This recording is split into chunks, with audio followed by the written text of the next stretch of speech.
Hi guys, my name is Alessandro. I'm just about to cook a beautiful focaccia.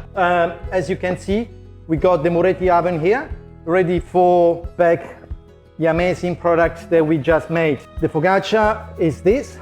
I'm gonna stretch it, flavored with olive oil, a little bit of salt, like that.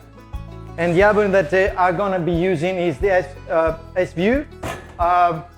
The temperature are set for the focaccia. So what you need to do, go to the program and set for the focaccia.